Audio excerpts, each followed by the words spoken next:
The ranch had always slept peacefully under Wyoming's moonlit sky, until the night when silence shattered like brittle ice. The lantern in the hallway flickered, the wind hesitated, and Mara Ellison's scream vanished into the dark before it could even fully form. Mara, the rancher's daughter, carried the kind of beauty born from work, grit, and wide-open plains. Her copper-brown hair carried the scent of sun-dried hay, and her eyes reflected the steady patience of someone who had learned to read storms long before they reached the valley. She was no fragile thing. But even strong women could be stolen.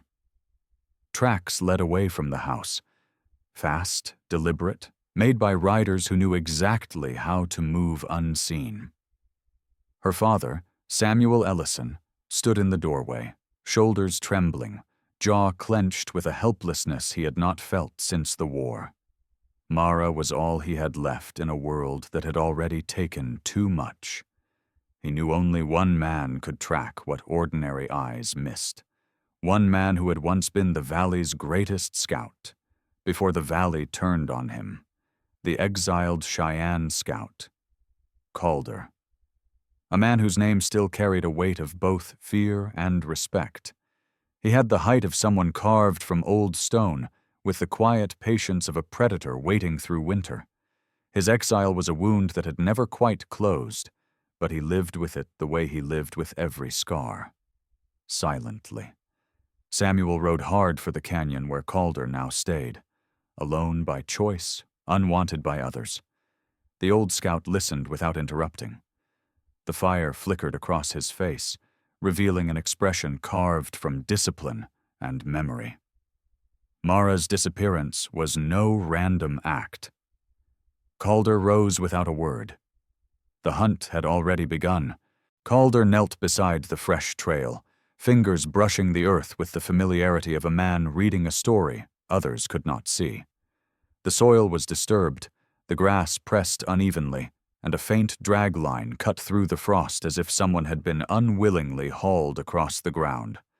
The riders moved like wolves, fast, coordinated, silent. Calder recognized their formation instantly. These were not drifters nor thieves looking for ransom. These were men with purpose, and behind them stood an old enemy. He rose, scanning the horizon. The wind shifted, carrying the faintest trace of leather smoke and crushed sage, signs the group had camped briefly. His expression hardened. Only one man used such methods so precisely. Varon Pike, a frontier opportunist who built his influence through fear. Calder had once stopped him from claiming Cheyenne land. Pike had never forgotten. Calder moved quickly, his long strides cutting across the plains with relentless focus. His presence felt like a shadow sliding over the grass. Quiet, calculating, inevitable. Mara, meanwhile, rode blindfolded among Pike's men, her wrists bound. Fear squeezed her chest, but she kept her breath steady. She remembered something her father once said. Panic wastes strength. Strength is all you have in the dark. She listened, counted hoofbeats, marked pauses, learned their rhythm. She refused to be a silent victim. Calder reached the remains of Pike's camp by dusk. The ashes were still warm. He studied the footprints and noticed something else, a smaller track beside the rest. Mara had tried to step differently, leave patterns. She was signaling. His jaw tightened. She was alive, and she was fighting. Calder followed the trail into the rising moonlight, eyes sharpening. Pike may have stolen the girl, but Calder would steal the night from him, and then everything else. Dawn broke pale and cold over the valley as Calder moved into the ridgeline. Here, the land lifted sharply, creating stone corridors that swallowed sound. Perfect terrain for an ambush, or a prisoner transfer. Calder paused at a narrow pass, scanning every angle. His senses were as sharp as when he served as a scout, perhaps sharper now, fueled by exile and hunger for purpose. The Cheyenne had once taught him that every living thing leaves a story behind. The land here was full of whispers. A tuft of Mara's dark hair snagged on a juniper branch. The discovery tightened something inside his chest. Not sentiment, but urgency. She was resisting. She was leaving a trail he alone could read. Further ahead, Pike's tracks shifted direction, favoring thicker brush. That alone told Calder the girl had become a complication. Pike was adjusting, irritated, pressured. Good. Mara, though exhausted, observed Pike with growing clarity. The man had pale eyes that never softened, a face carved by greed rather than hardship. His men obeyed without question, but she could sense cracks, impatience, anxiety, hunger. Fear sometimes lived inside the captors rather than the captive. At one point, when Pike tightened the rope on her wrists, she lifted her chin with quiet defiance. That small spark didn't escape him. Pike smirked, but beneath the smirk lay unease. Calder reached a cliff that overlooked the group's next move. He studied the terrain, mapping every escape and attack point. The path ahead narrowed, only one direction left to travel. Pike had trapped himself in predictable movement. Calder's heart steadied like a drumbeat. He would intercept them soon. But he also knew men like Pike. The moment he felt cornered, he would become reckless, and reckless men killed out of spite. Calder moved faster. The trail led Calder toward a half-collapsed trading outpost, once a bustling waypoint, now a skeleton of timber and wind. Abandoned places like this carried danger, echoes of desperation lingering in the boards. He crouched behind a fallen beam, examining the ground. Fresh hoofprints, boot impressions, several recent fires. Pike had stopped here, perhaps waiting for someone or gathering supplies from the ruins. Calder pushed through the broken doorway, eyes adjusting instantly. The air smelled of damp wood and old smoke. A frayed rope lay on the floor, cut cleanly, not unraveled. Mara had attempted escape. Again.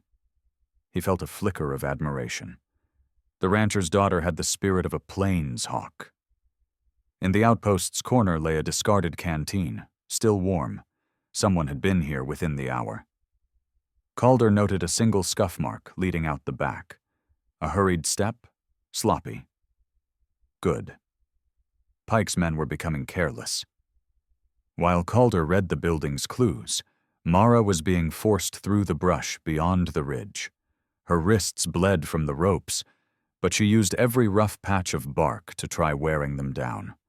Her eyes scanned constantly, memorizing turns, counting creek crossings, noting breaks in the tree line. She was creating a map inside her mind. Pike grew impatient. He cursed under his breath, pulling her forward roughly. He felt pressure building. Someone was tracking them. Someone skilled. Calder. He remembered the scout well. Silent, precise, dangerous. A man whose instincts made him nearly untouchable. Pike forced his men toward a ravine ahead, hoping to lose the tracker in the maze of shadows. Calder emerged from the outpost, the wind lifting embers from the dead campfire behind him. His stride lengthened. The land here funneled into only two possible escape routes. Pike was running out of terrain. And time. The ravine opened like a stoned throat, deep, narrow, echoing every movement with eerie clarity. Pike drove his men forward, hoping the twisting walls would confuse the tracker. But this land was Calder's second language. He moved along the ravine's rim, reading shadows as though they were footprints. The sun sharpened every angle, revealing disturbances others would ignore. A knocked stone, a snapped root, the faint scrape of metal on rock. Below, Mara stumbled but caught herself before falling. Her breath burned, her muscles trembled, yet her eyes stayed sharp. She saw Pike's growing frustration. His men exchanged uneasy glances, loyalty faltering when fear outweighed coin. Calder descended the ravine's far side, using a narrow goat path. His movements were deliberate, controlled, silent. Every shift of weight, every handhold was chosen with care. This was where he excelled, in terrain that punished the unprepared. A hawk circled overhead, its cry echoing off stone. Mara lifted her head slightly. She knew that sound wasn't random. Nature often followed Calder. When Pike heard the hawk, he tensed. For the first time, a sliver of fear crossed his expression. Calder reached the ravine floor just as the tracks showed a sharp turn into a series of tunnels carved by centuries of water. He paused, studying the ground. Footprints overlapped. Movement was frantic. Someone had resisted. Ahead, Mara seized her chance. When Pike shoved her near a narrow outcropping, she pressed her heels hard into the rock, slowing them. He swore and yanked her forward.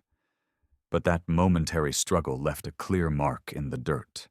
A deep footprint followed by a dragged heel. A message. Calder's eyes narrowed. He followed. The ravine swallowed him whole, but he walked with certainty. Because the land spoke to him, and Mara was speaking too. The tunnels twisted like roots beneath the earth, damp and cold, carrying the faint drip of unseen water. Pike's men moved nervously through the narrow passage, their torchlight brushing the walls in shaky flickers. They weren't built for enclosed spaces. Their swagger faded in the dark. Mara felt the shift in their confidence. Men who feared the land became sloppy, and sloppy men made mistakes. She kept count of their direction changes, left, right, straight, right again, mapping each turn in her memory. The passage funneled them deeper into the stone maze. Pike barked orders, but tension frayed his voice. He wanted to outpace Calder, yet the trembling flame of his torch betrayed anxiety. Calder entered the tunnel 10 minutes behind them. He didn't need the torchlight. His eyes adjusted quickly. He had passed through places like this before, hunting, scouting, surviving. The earth had no power to unsettle him. Instead, he listened to the language of echoes. Each bounce of sound carried information. He heard the distant scuff of boots, the scrape of metal, the faint rhythm of multiple breaths, and beneath that, another sound, a softer one, Mara's uneven breathing. He followed. Ahead, Pike stopped at a fork, 2 paths spiraling into darkness. He chose the wider one, thinking it safer, but he didn't notice the airflow, the subtle scent of pine drifting from the narrower path. Fresh air meant an exit. Calder always chose air. Mara noticed it, though. She turned her head slightly toward the narrow passage as Pike dragged her forward. Her eyes locked on the darkness she wished she could slip into. Calder reached the fork minutes later. He inhaled slowly. Pine, daylight, escape, and Mara's unspoken signal. He went right. The narrow tunnel opened abruptly into blinding daylight. Calder stepped onto a high stone ledge overlooking a sweeping valley.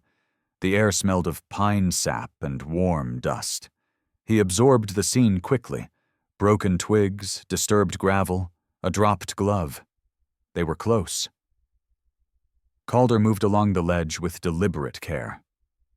One misstep meant a deadly fall, but his feet were sure and steady.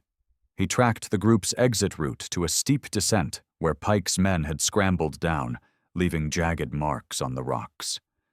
Calder's descent was controlled, almost silent. Meanwhile, Pike pushed Mara harder, aware the open terrain made them vulnerable. The valley stretched wide with shimmering heat rising from the grasses below. There was no more cover, nowhere to hide. He forced his men toward a distant cluster of trees where horses waited, already tired and restless. Mara staggered once, and Pike yanked her upright, irritation masking fear. His men exchanged concerned glances. They knew Calder's reputation. A tracker like him wasn't slowed by distance or terrain. He was a force, inevitable, unyielding. Calder reached the valley floor and paused to examine the tracks.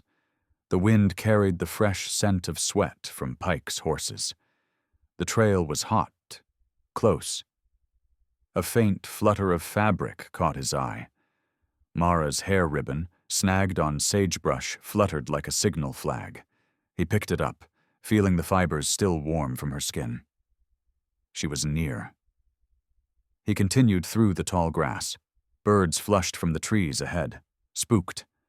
Something had startled them. Pike.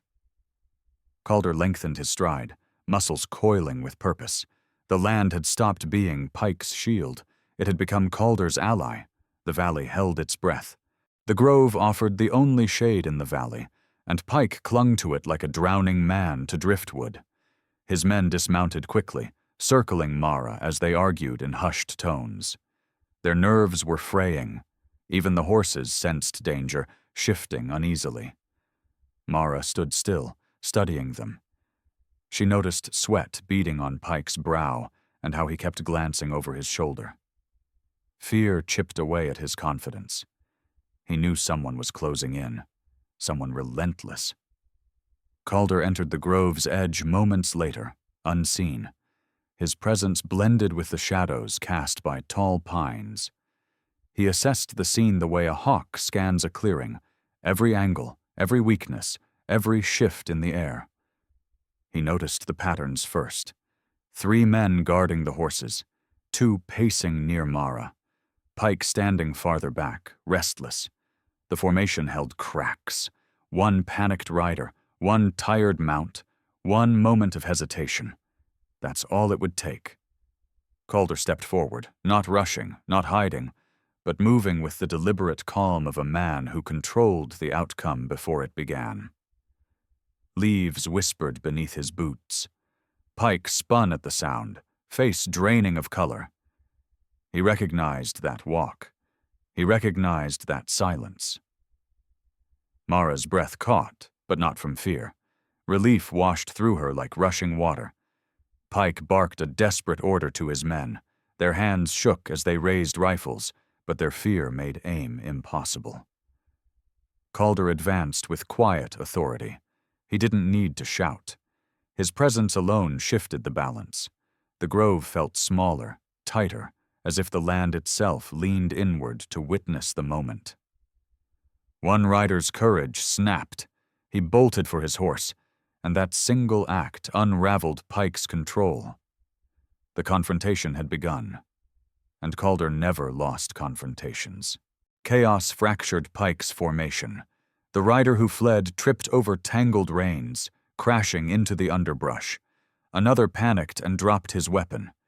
Fear spread like wildfire among them, fast, uncontrollable.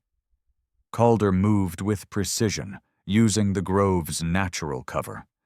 He stepped between shafts of sunlight, approaching the nearest rider. A single controlled movement disarmed the man, sending him scrambling back in terror. Pike's desperation sharpened. He grabbed Mara by the arm, pulling her toward the horses, intending to use her as a shield. But his grip betrayed trembling. She felt it, his breaking point.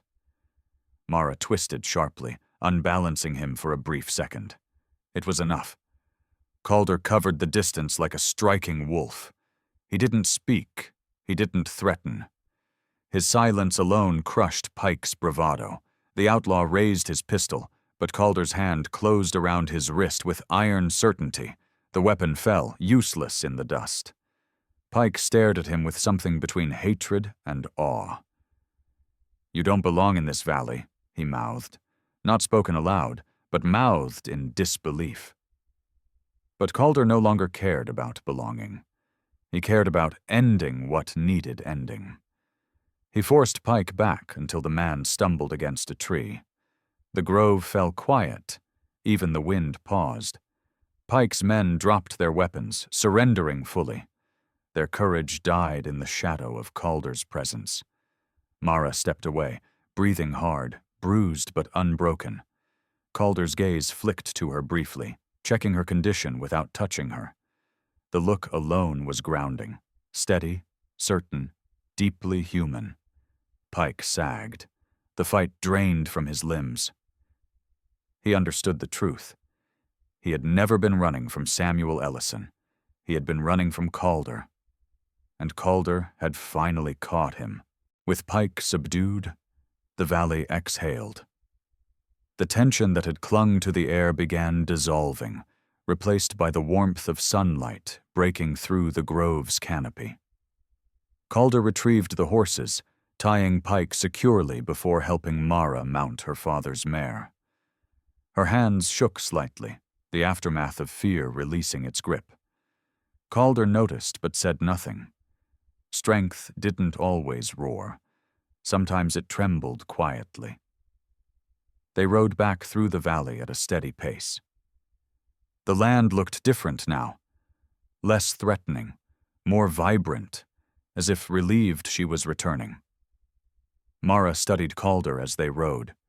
His posture remained calm, controlled, yet something softened in the edges of his expression. A man accustomed to moving alone was now sharing the road home. When the ranch came into view, Samuel Ellison staggered from the porch, relief crashing through him like a wave. Mara dismounted and fell into her father's embrace, the fear of the past hours melting into the comfort of familiar arms. Calder remained a respectful distance away, as though the threshold between exile and home still held him back. The valley had cast him out once, and though he had saved its daughter, he expected no reward. But Samuel approached him all the same. No speeches, no dramatic pledges, just a firm, grateful nod from a father to the man who returned his child. Mara lifted her gaze to Calder, her eyes speaking gratitude deeper than any words. Their shared ordeal created a bond forged in fear, grit, and survival, one that didn't fade when the danger ended. Calder turned to leave, ready to return to his solitary canyon. But Mara called softly, not a plea, not a command, but an invitation softened by the morning breeze. And for the first time since exile, Calder paused. The valley no longer felt like an enemy. Perhaps it held a place for him after all. If this story touched your spirit, share it so that the voices of the ancestors are never forgotten. Like and subscribe to Native American Tales, where every time we bring you another cinematic legend, where pain meets purpose,